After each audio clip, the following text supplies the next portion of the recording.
Bonsoir et bienvenue à tous, à toutes et à tous.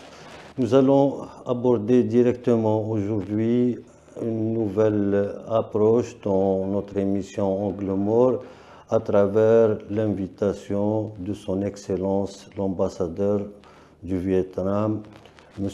Chan. Bienvenue et j'espère que nous allons donner un aperçu sur les relations entre l'Algérie et le Vietnam à travers cette rencontre. Salam alaikum, bonjour. C'est mon grand plaisir d'être ici parmi vous pour parler de la relation amicale entre le Vietnam et l'Algérie. Merci. Alors, dans quelques jours, Hanoï va accueillir un événement de taille mondiale qui concerne la Convention sur la cybercriminalité. Le public algérien qui suit les efforts du pays, notre pays, par rapport à la numérisation, par rapport à la protection des données, par rapport à la lutte contre la cybercriminalité, est très intéressé par le contenu de cette convention. Pouvez-vous nous expliquer un peu plus l'objet de cette rencontre ? En fait, comme le savez, nous vivons dans un monde qui change tout le temps. Et dans ce monde, à côté des défis considérables, dits conventionnels, il y a des défis non conventionnels, à savoir le changement climatique, les fléaux sociaux, la pollution et la cybercriminalité. Et justement, comme il s'agit d'un défi non négligeable qui nous vient, qui menace notre vie de façon quotidienne. Donc, à l'initiative des Nations Unies, depuis 2019, les pays du monde ont négocié une convention globale dans le but de lutter contre la cybercriminalité de façon plus efficace, plus coordonnée. Et je suis heureux de vous informer que dans ce processus de négociation, l'Algérie a joué un rôle très important. Pouvez-vous détailler un peu plus ce rôle de l'Algérie ? Oui, pour arriver jusqu'à la signature, la cérémonie de signature qui a été décidée par les Nations Unies, pour que ça aura lieu justement ce 25 et 26 octobre à Hanoï. On a commencé depuis 2019 et après, vous voyez, après 6 ans de négociations, avec un rôle central très important de l'Algérie comme président du groupe de négociation. Et il y avait des moments difficiles. Au début, certains pays ont été réticents. Il y a des différences dans les points de vue et aussi l'approche. Mais finalement, maintenant, on n'est pas venu à une solution qui est globale, qui est, à mon sens, qui est bien pour tout le monde. Et on arrivera prochainement à la cérémonie de signature officielle. Très bien. Quelles ont été les difficultés pour parvenir à cette plateforme qui arrange un peu tout le monde? Les difficultés au départ, c'était quoi? Je pense que, comme il s'agit d'une question qui préoccupe tout le monde, mais déjà, chaque pays a son approche et son point de vue. Si dans les pays, par exemple, dans certains pays, on voit que cela est plutôt social. D'autres pays voient que c'est plutôt d'une raison économique, par exemple. Et du point de vue différent, on a adopté des approches différentes. Et du coup, on a donné des moyens différents. Oui. Et des fois, à cause des difficultés économiques, des limites de chaque économie, donc les moyens financiers nécessaires ne sont pas comparables entre les pays. Donc, l'idée de cette convention, c'est de donner un cadre global. Tout rentre là-dedans. Il y a des aspects juridiques, des aspects économiques, aspects numériques et techniques et autres. Et tout cela avec une coordination et coopération plus étroite, plus efficace. Là, on arrivera à lutter plus efficacement contre la cybercriminalité. Donc, au cœur de cette convention, le chapitre concernant les échanges d'informations entre États. Comment ça va se réaliser sur le terrain? Bien entendu, la Convention a réservé une place très importante aux pays en développement et les autres pays. Et nous avons pu constater qu'il existe un besoin énorme d'échanger les informations, les renseignements, les informations concernant l'état des choses et aussi les moyens. Et on a prévu dans le cadre de cette convention plusieurs moyens,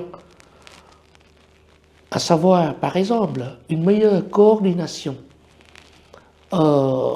une coopération dans la formation, dans l'échange de l'expérience et de savoir-faire.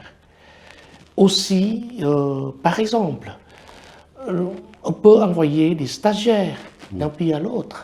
On peut partager les informations qu'on a recueillies ici et ailleurs.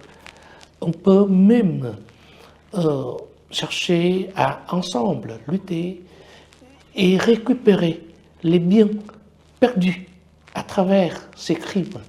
Et je pense que ça, c'est des aspects très importants de la lutte.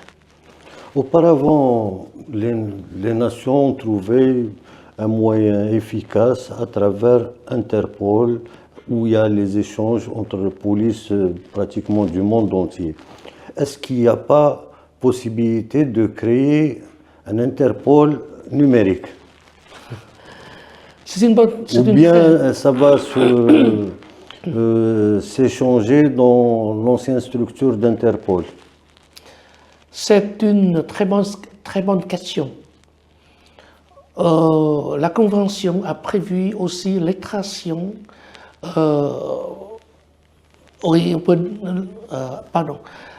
c'est quoi le mot? C'est un mot spécialisé.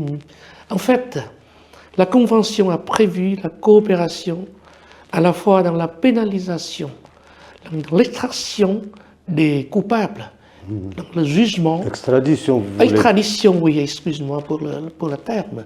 C'est l'extradition, la récupération des biens, le jugement, et aussi dans la coopération juridique entre les organes qui mènent à la fois les enquêtes et ceux qui vont juger les coupables. Tout ça, c'est comme il s'agit d'une convention spécialisée dans un domaine précis. Donc, tout a été prévu dans la convention. Donc, même la justice dans chaque pays doit s'adapter à cette nouvelle convention? Pas forcément. Donc, on garde l'indépendance des... Vous gardez toujours, chaque pays garde toujours la souveraineté. Mais il y a toute une plateforme pour la coopération. Et on est libre à participer à cette plateforme. D'accord. Et sur le chapitre formation, il y a quand même des pays qui n'ont pas les moyens d'accéder à des formations pour leur cadre et tout. Est-ce qu'il n'y a pas un fonds à travers les Nations Unies, certainement, pour former les cadres de ces nations qui n'ont pas les moyens de le faire? Je pense que là, on arrivera là, dans le futur. Parce que d'abord, il faut voir le taux de participation des pays signataires. Pour l'instant, nous avons un certain nombre important de pays qui souhaitent participer. Et puis ensuite, on verra, en fonction de la composition de ces pays, on trouvera des moyens. Comment? Pour faciliter les échanges, la formation avec la participation financière, non seulement des pays signataires de façon volontaire, mais aussi des organisations internationales, dont le rôle très important, central des Nations Unies. Qu'est-ce que vous attendez de l'Algérie lors de cette convention? Comme vous le savez, l'Algérie a joué un rôle très important depuis le début. Et cette fois-ci, Monsieur le secrétaire général des Affaires étrangères, M. Mahraman, va conduire une délégation pour participer à la cérémonie de signature. Et pour l'Algérie, nous souhaitons que l'Algérie va continuer à être un membre très actif de cette convention. L'Algérie peut participer non seulement à la collaboration dans le cadre général, global de cette convention, mais aussi dans le cadre de la coopération bilatérale entre l'Algérie et les autres pays signataires de la convention. Et pour cela, je crois qu'il y aura certainement de très bonnes initiatives de part et d'autre. Très bien.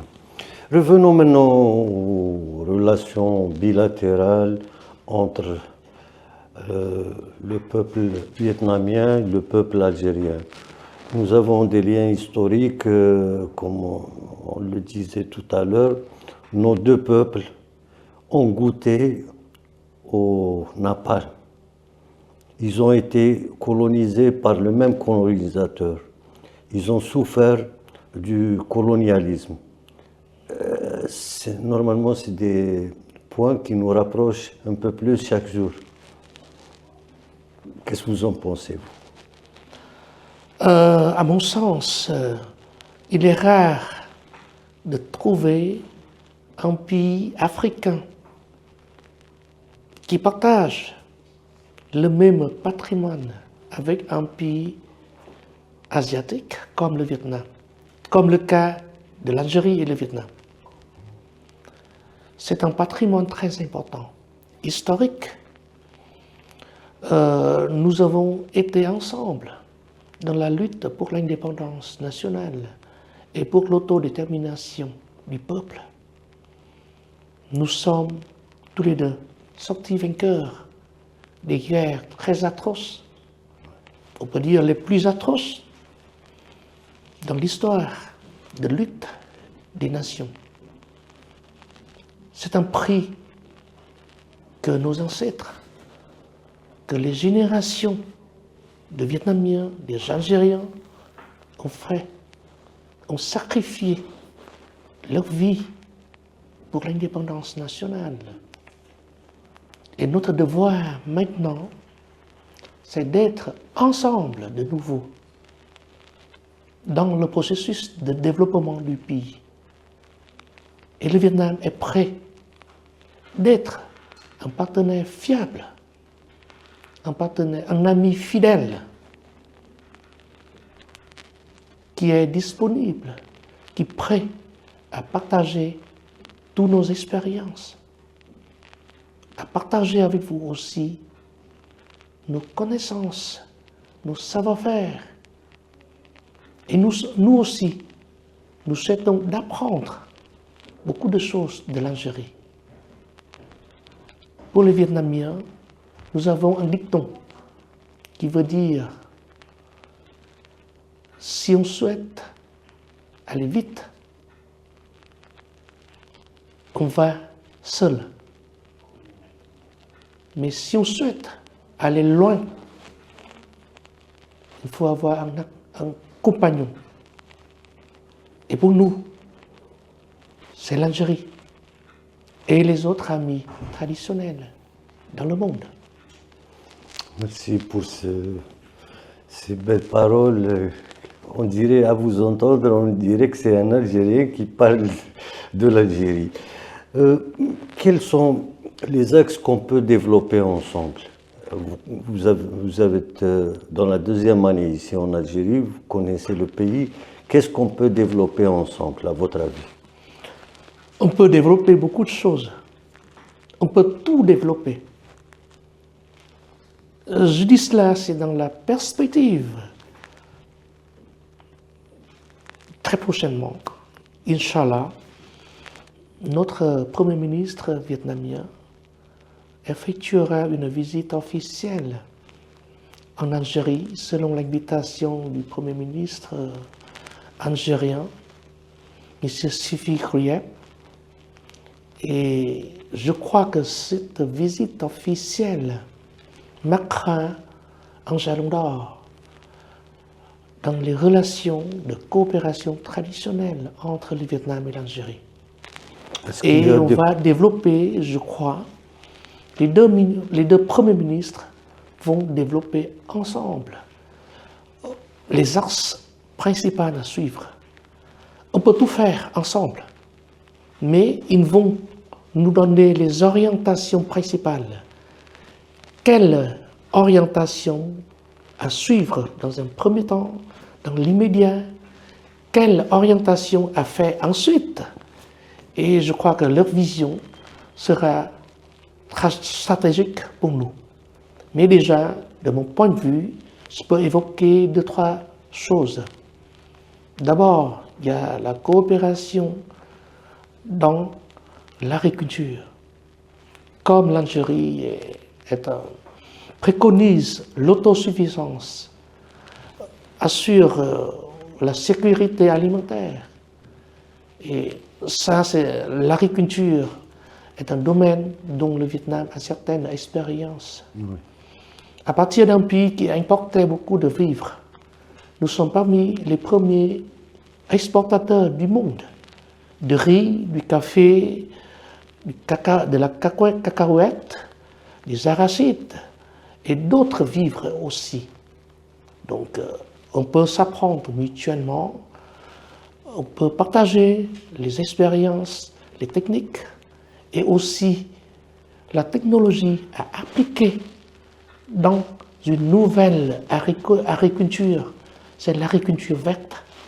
Donc, le deuxième domaine de coopération très prometteur, je pense, c'est le soin de la santé publique avec la production pharmaceutique. Le Vietnam a certaines expériences.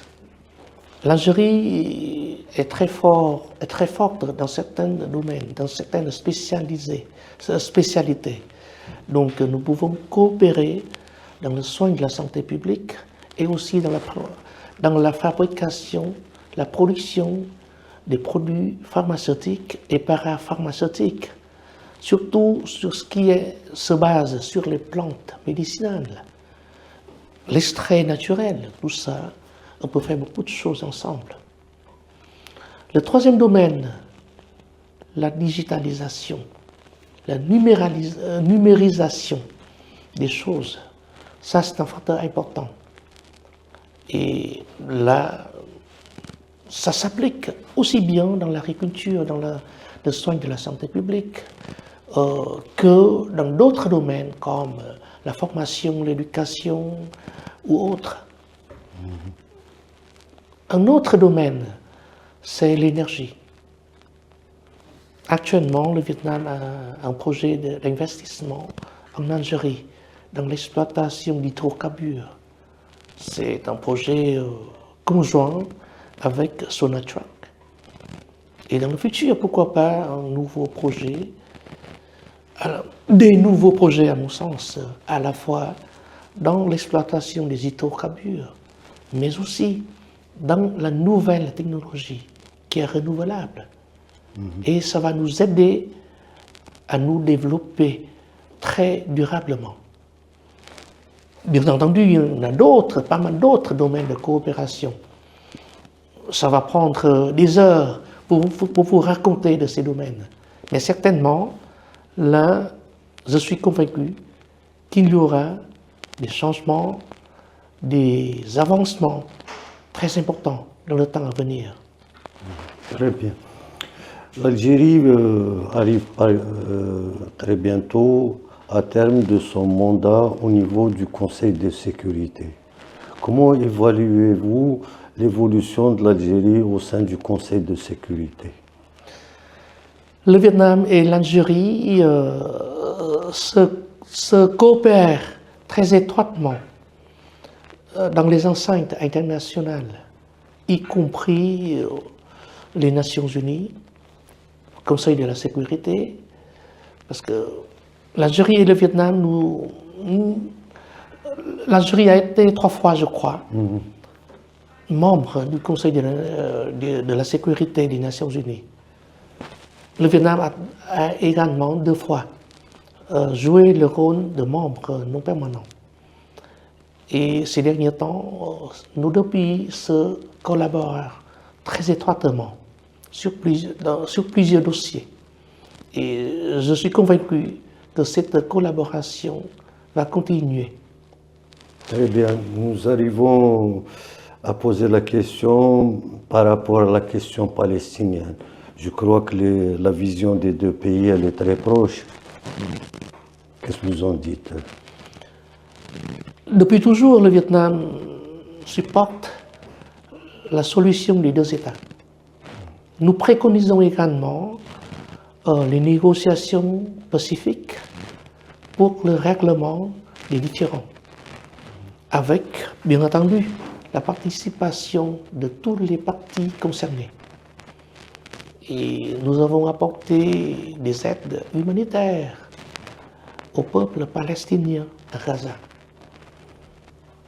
Et nous sommes prêts à continuer, à contribuer à ce processus de paix et de stabilité.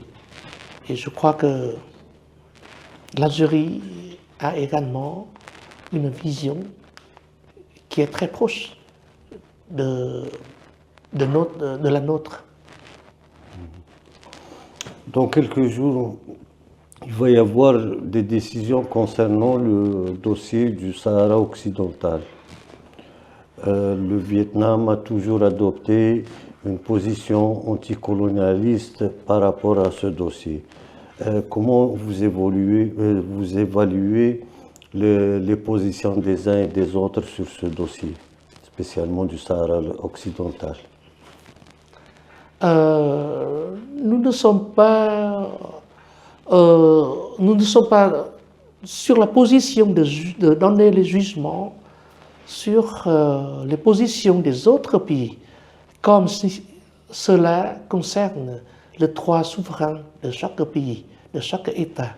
De notre part, nous supportons la lutte anticolonialiste, nous supportons l'autodétermination des peuples et nous avons reconnu l'État du peuple, l'État du Sahara occidental.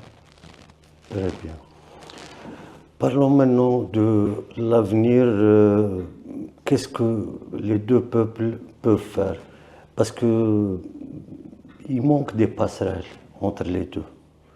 C'est-à-dire comment notre jeunesse peut découvrir le Vietnam ou bien les jeunes Vietnamiens découvrent l'Algérie. Est-ce qu'il y a en prévision des mécanismes pour ça? Il faut tout simplement les encourager à se visiter. Ça, c'est la première des choses. Ensuite, ces derniers temps, en tant qu'ambassade du Vietnam en Algérie, nous avons organisé des activités culturelles, d'ordre culturel, pour que la jeunesse algérienne comprenne mieux du Vietnam. Et dans le pays, je crois que l'ambassade de l'Algérie à Hanoï, et M. Bechka qui est ambassadeur, il est d'ailleurs mon cher ami. Donc lui aussi, il a fait beaucoup de choses. Bien qu'il soit dans la première année au Vietnam, mais il a consacré beaucoup de temps à sensibiliser la jeunesse vietnamienne sur la beauté culturelle et sur l'amitié qui existe entre le Vietnam et l'Algérie. Et tout récemment, je vais vous mentionner 2 choses qui est très important à mon sens. D'abord, il y avait un jumelage entre la wilaya de Batna Oui, et la province de Điện Biên. C'est la première de ce genre pour Batna. Et suite à cela, il y avait des échanges de délégations, des activités de coopération entre Batna et la province de Điện Biên. Je pense que ça, c'est une piste très prometteuse. La deuxième chose à vous mentionner, tout récemment, il y a à peine 2 mois, je crois, j'étais à Batna pour participer au Festival international du cinéma, Imedgasen. J'étais venu avec 3 documentaires et un long métrage vietnamien. Et je me suis réjoui de voir les jeunes spectateurs algériens ont beaucoup apprécié le long métrage vietnamien. Et ça, je crois, c'est un signe très encourageant qui prouve le besoin de la jeunesse de chaque pays de mieux connaître l'autre. oui. Donc, il nous reste, bien entendu, beaucoup de choses à faire. Mais déjà, il y a des premiers signes très encourageants. Très bien. Alors, Excellence, je vous donne la parole pour dire un mot pour notre public qui nous regarde maintenant. Bonjour, salam alaikum. C'est mon grand honneur et plaisir de vous adresser. Et je crois que l'amitié, la coopération entre le Vietnam et l'Algérie est un patrimoine précieux. Est quelque chose, je crois, à mon sens, c'est quelque chose vraiment unique. Donc, je suis là pour pour promouvoir cette relation qui est très importante. Et je compte sur votre aide, sur votre soutien. Merci, Sarah. Merci beaucoup, Excellence. J'espère qu'on va développer encore d'autres rencontres pour faire le bilan des échanges entre l'Algérie et le Vietnam. Avec plaisir. Merci. Merci à vous tous de nous avoir suivis. J'espère vous rencontrer bientôt.